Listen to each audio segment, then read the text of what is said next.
Hey, it is Shamari. I am a marriage and family therapist turned intimacy coach and relationship expert, and I empower women to be fully uninhibited and fulfilled in their intimate and sexual relationships. And so I'm back. I hope everyone is having a great Monday and that you had a great weekend.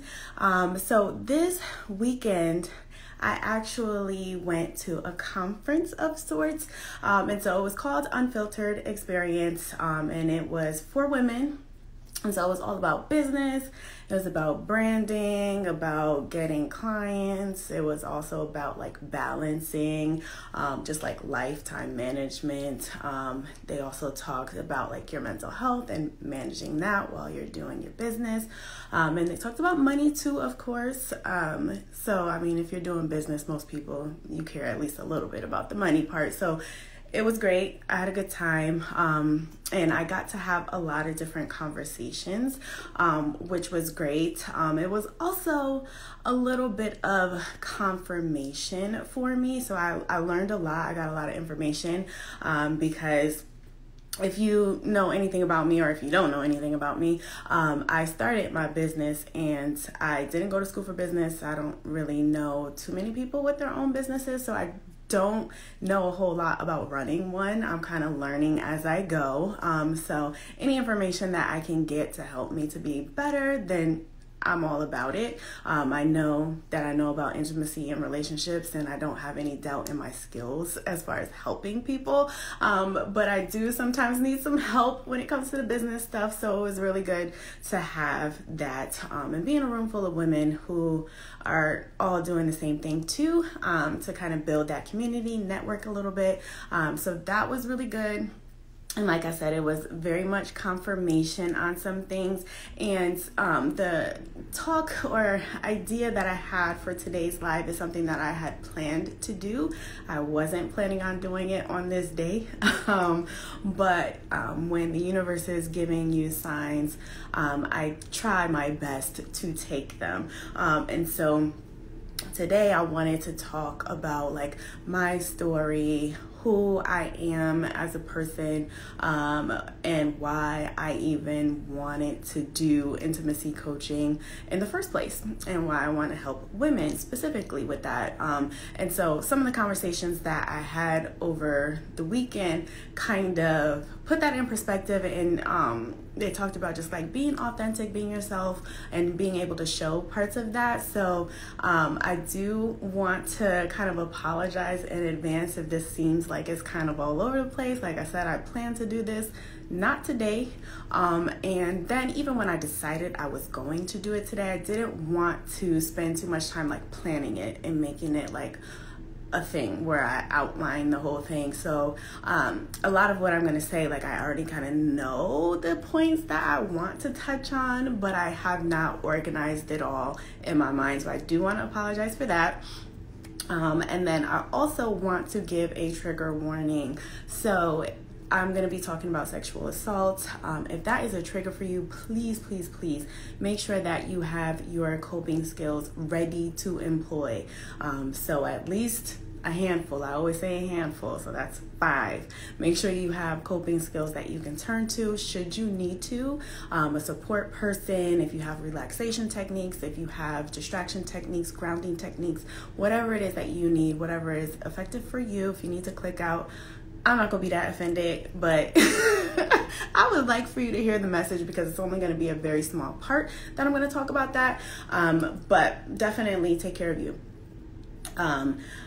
Other than that, I did also want to mention that this is something that, full transparency, like I've been talking about it a little bit more recently, so it's not necessarily difficult in that respect. However, I am a very private person.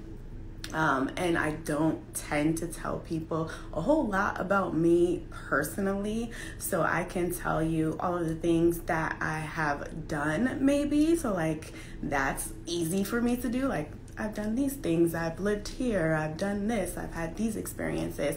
But when it comes to genuinely sharing some of the more deeper things, I don't tend to do that. And I think I've always been like that a little bit, but also being a therapist and with the populations that I worked with, which I'll talk a little bit about too, but with the populations that I worked with, you can't give too much information because they was already searching me, trying to find me.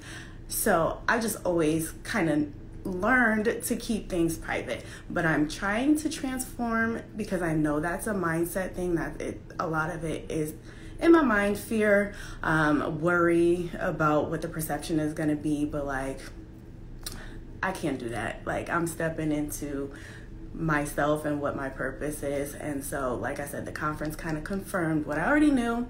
So I'm gonna go ahead and give you guys a little bit more information about me, my background, and why I'm even doing this, and why you could listen to me and trust that I have your best interest at heart.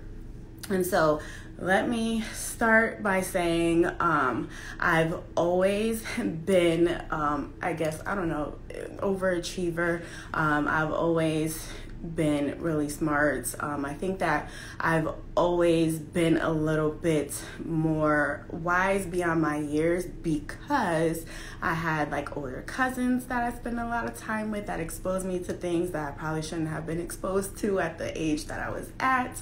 I also grew up on a dead end street, and all of the kids on the street, we all hung out together, and that's from my brother's 3 years younger than me. So I would say, I don't know, maybe like 5-year-olds and all the way up to like teenagers, early adulthood. So like we were all like around each other. This is a dead end street. If you're outside, you're around, right? And so I would always be a part of or adjacent to these conversations that the older people were going through, the older people were into. And so I feel like I've gotten a lot of information that way. Always, like I said, very smart, very inquisitive. I just like to know stuff. And so I feel like that kind of put me in a frame where I've just always interested in learning more, right? And so I've been interested in learning about why people do the things that they do, why people act the way that they act, especially when it comes to relationships. So I knew pretty early on that I wanted to be a therapist.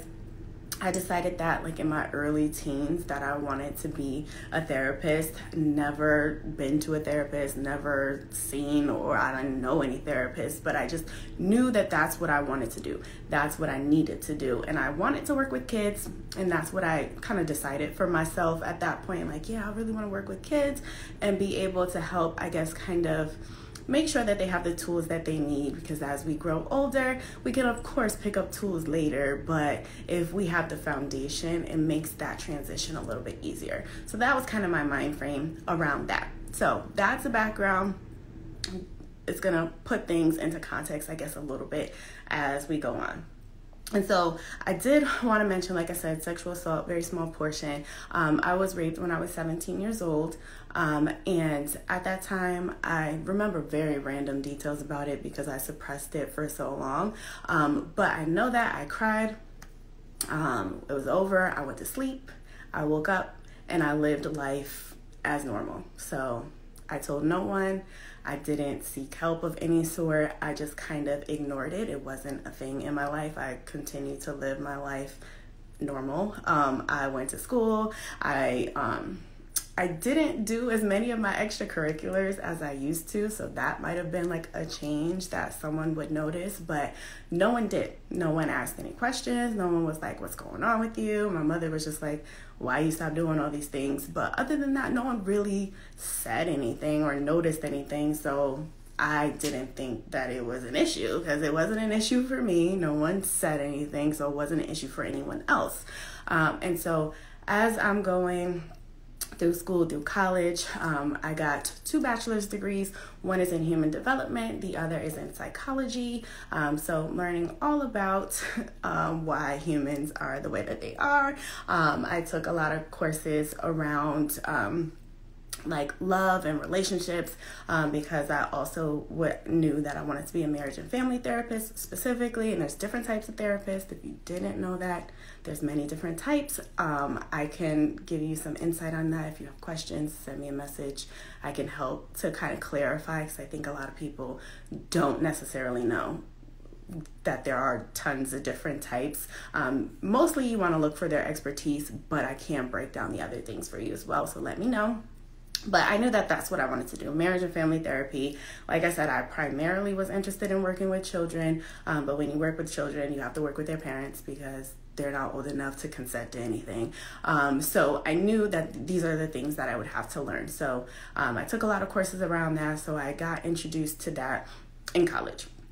I graduated from college, knew right away, went straight to grad school. Because like I said, I decided a long time ago this is what I was going to do. Got 2 master's degrees.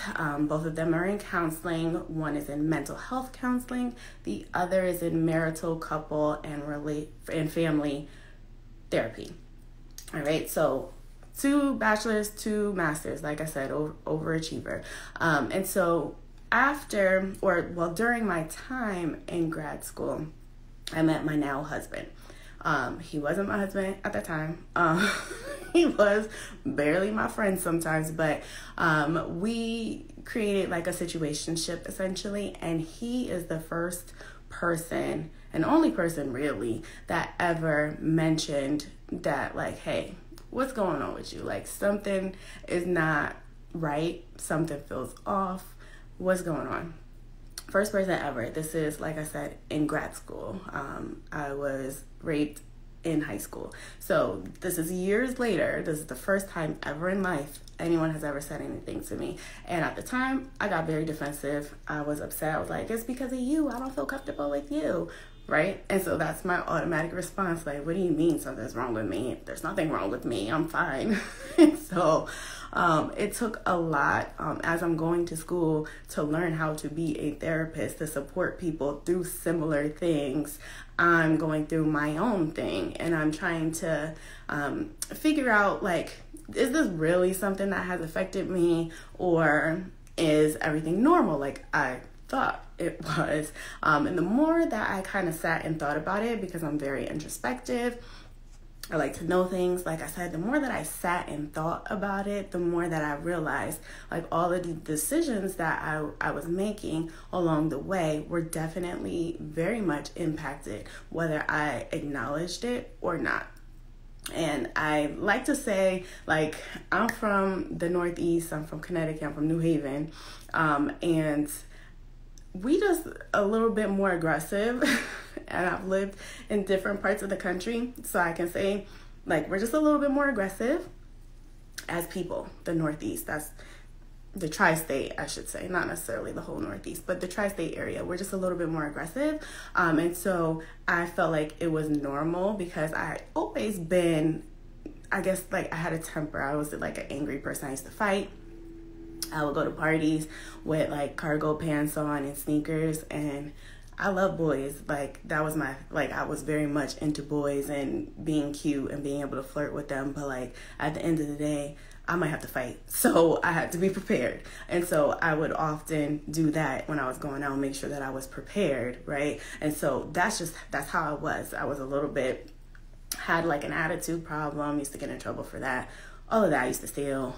All of the things, right? And so that was just kind of how I was even prior to. So I didn't think that that is what created that anger or anything like that. But I can say that thinking about the timeline and everything, it definitely exacerbated my anger. So I would be much more angry, much more spiteful, and that was a reaction too. So that was another thing. So my view on intimacy and sex definitely changed. I was a little bit more angry. I kind of cut off a certain part of myself altogether. It didn't exist, essentially. And so definitely impacted me. And so as I kind of worked through that, I went to therapy several different times. I've gotten a sex coach. And so I've worked through a lot of that. And obviously I was going to school to be a therapist. I have tons of tools and resources anyway. So I was doing all of that as well. And this process still took me almost 10 years to like really work through and feel like the trauma doesn't run my life anymore.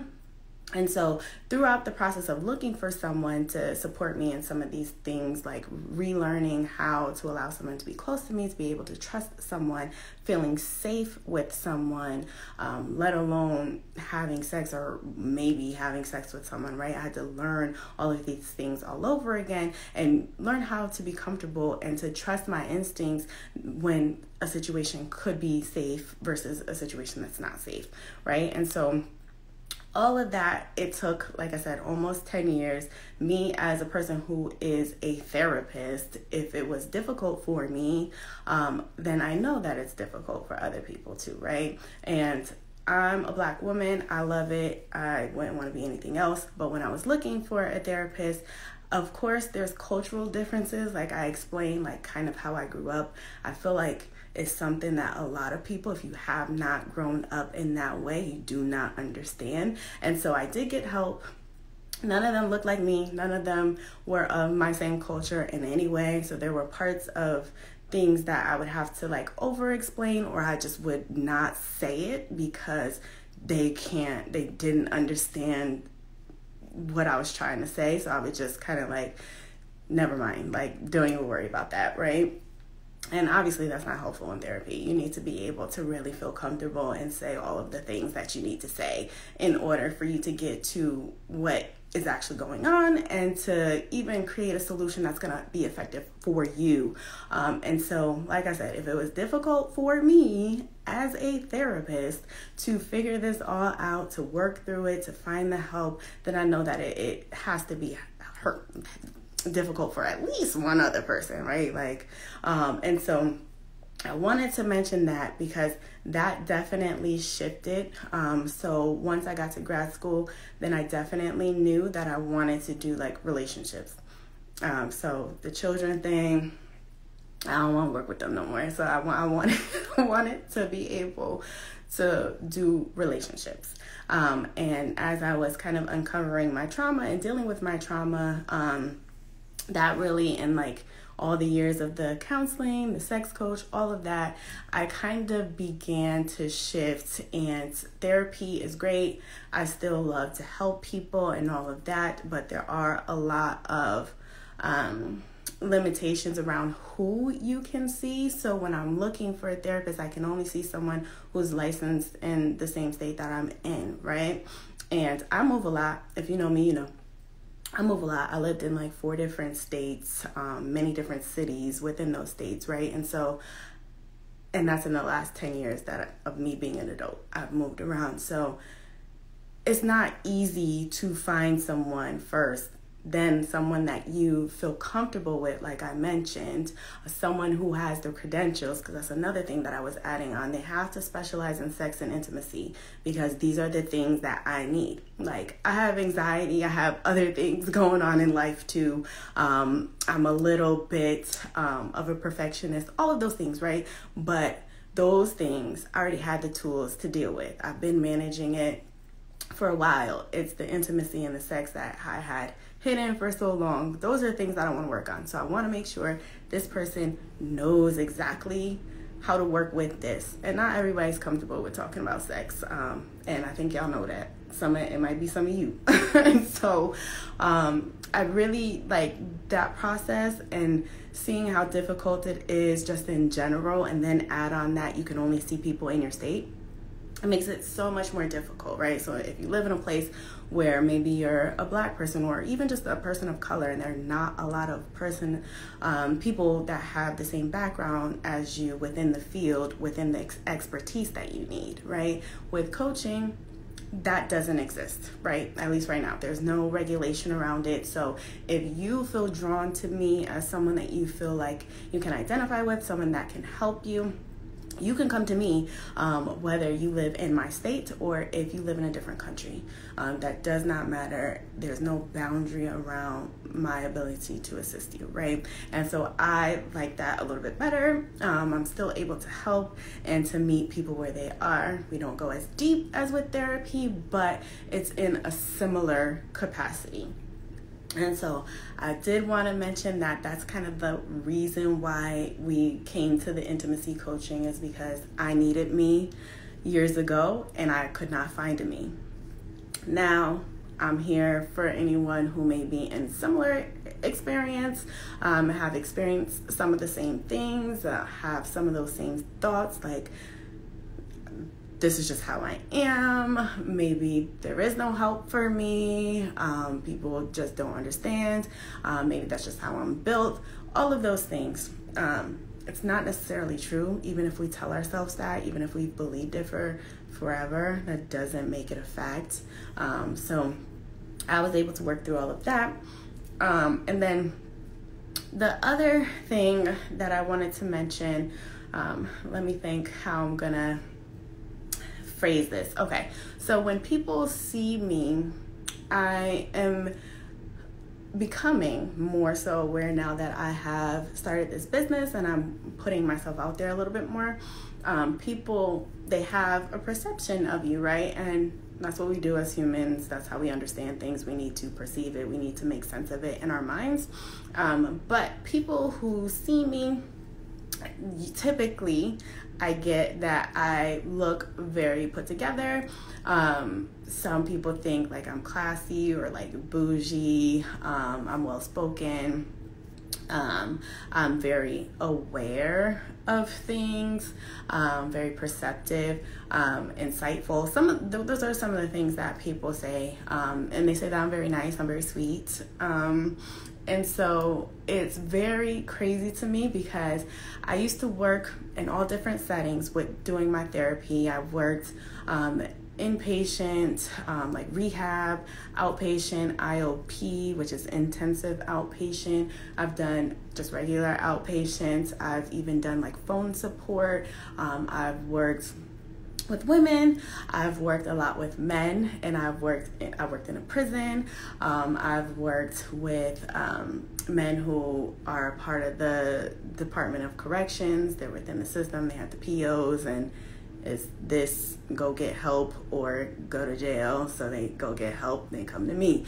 And so I've done all of these different things, and anytime that I get that as like, oh, well, it's different for you, like you can say that because you don't come from where we come from, or you are so put together, you're so smart, you're so this, or you're so calm, you're so nice, you're so sweet.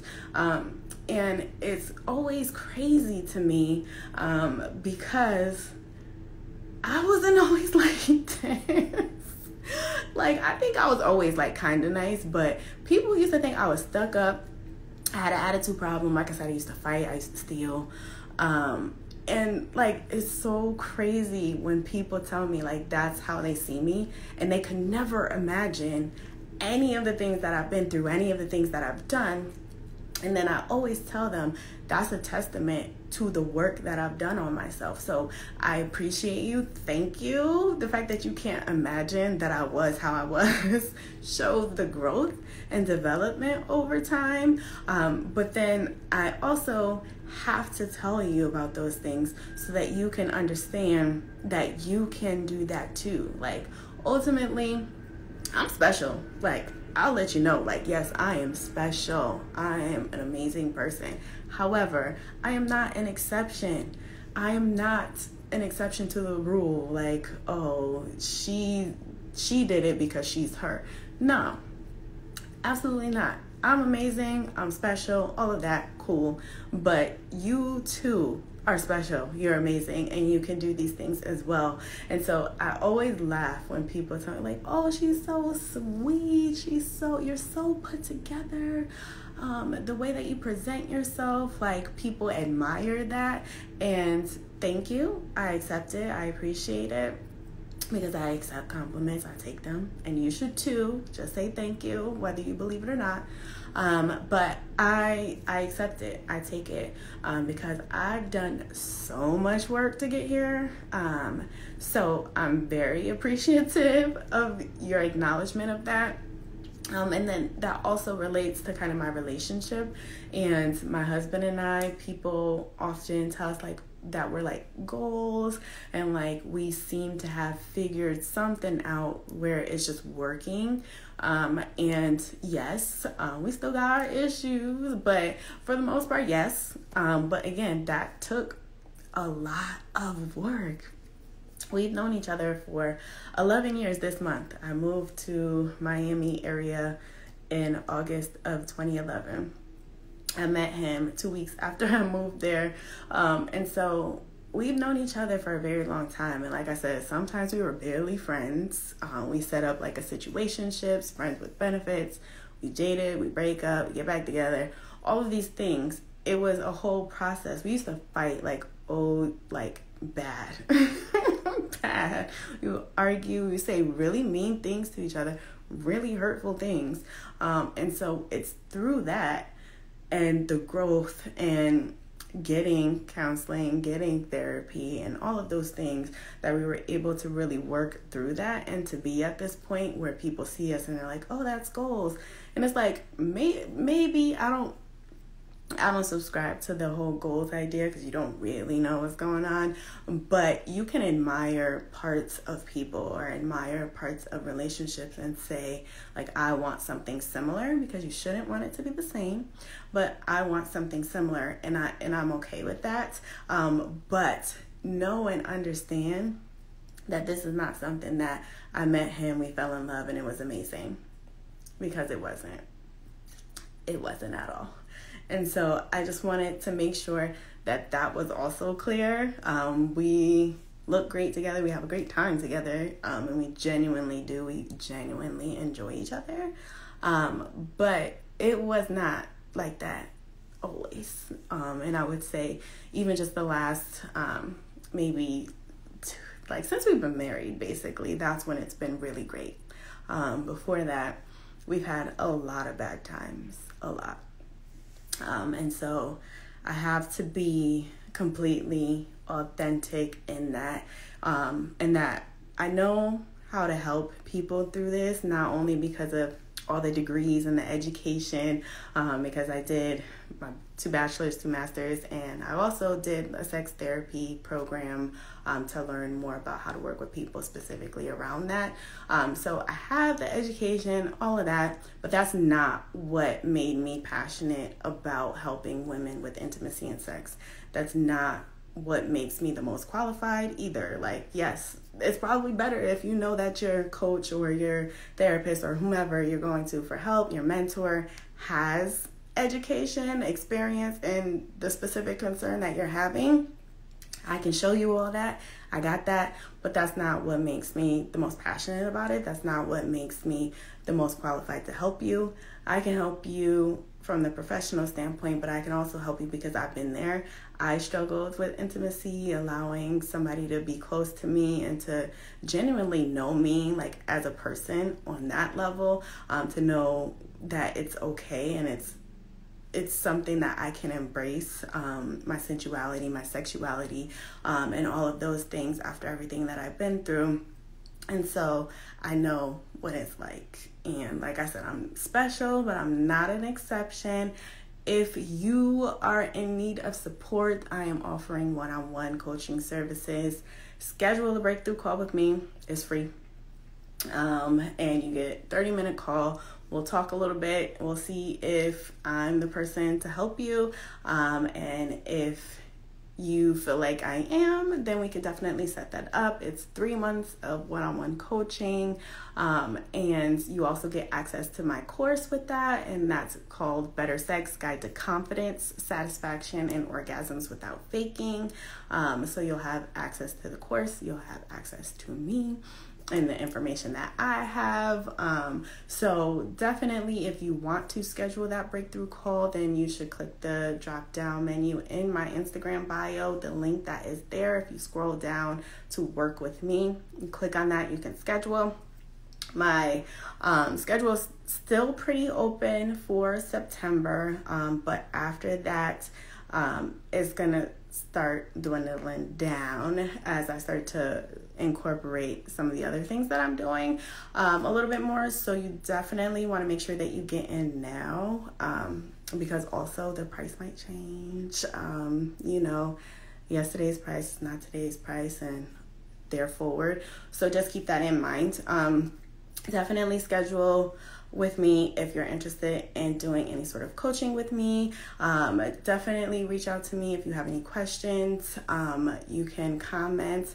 Let me know if there's something that you were interested in learning about me that you did not through this. I just wanted to kind of say like the key points that let you know who I am and why I chose to do this, because I think that it's important to have context, to know that the person that you're seeking help from has some sort of knowledge, and that they're not just regurgitating information.